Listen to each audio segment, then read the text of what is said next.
Many of us opt for heart-healthy olive oil, one of the key ingredients in Mediterranean cooking, for all of our cooking needs, but it may not be the right oil for the job every time.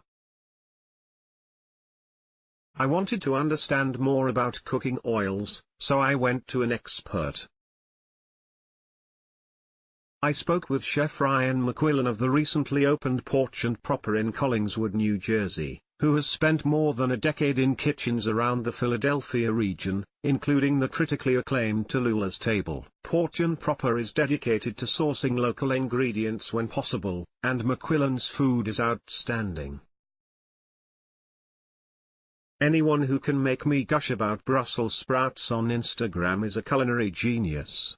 Best uses for olive oil: go ahead and use olive oil on a salad, it's both healthy and flavor enhancing. Photo, Shutterstock. I love olive oil for finishing dishes and salads, McQuillan says. As for heating, I do not like it because it becomes super bitter from the low smoke point, around 350 degrees Fahrenheit, which is very low. I prefer it for salads. He understands why people reach for so many other reasons, though. It's usually the highest premium and healthiest oil with good flavor.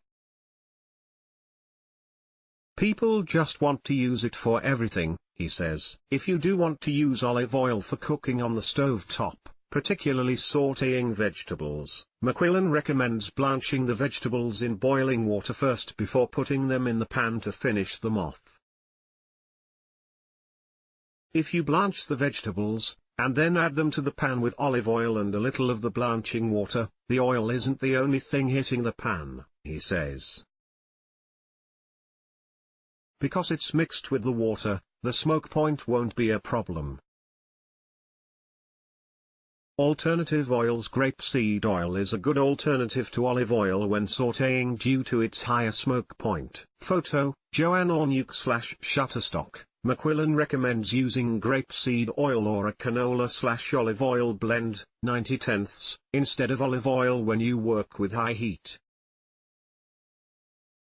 Grapeseed oil has a smoke point of about 400 degrees Fahrenheit, 200 Celsius, according to McQuillan, and the blend can go up to almost 500 Fahrenheit, 260 Celsius, before it reaches its smoke point. At the restaurant we use grapeseed oil, he says.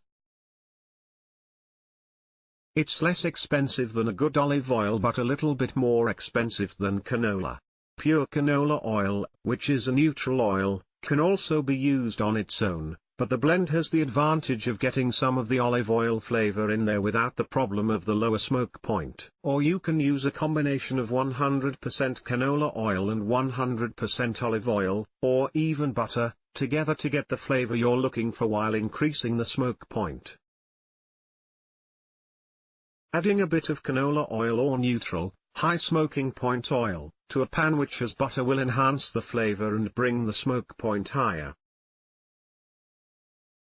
Neutral high smoking oils when mixed with butter or non-neutral oils, such as olive oil, will bring the smoke point higher, acting as a shield to prevent burning milk solids or oil solids, McQuillan says. Solid example is sautéing mushrooms. I prefer the flavor of olive oil in my mushrooms, so I sauté them with a bit of canola oil and add a bit of olive oil for flavor. It allows the mushrooms to reach full caramelization without sacrificing the integrity and flavors of the olive oil. What about baked goods that will be baked at 350 degrees Fahrenheit, 176 Celsius, or above? Does the smoke point come into play there for any cooking oil? The temperature when baking something doesn't matter with oil, McQuillan says. When it's mixed with the other ingredients, it won't get hot enough to burn. Due to the distinct flavor of olive oil, however, most people don't use it for baking since it can overpower other flavors. I've never worked with grapeseed oil before, but after consulting with an expert, I'm going to use that when I'm sautéing onions next time to see if it solves my bitter onion problem.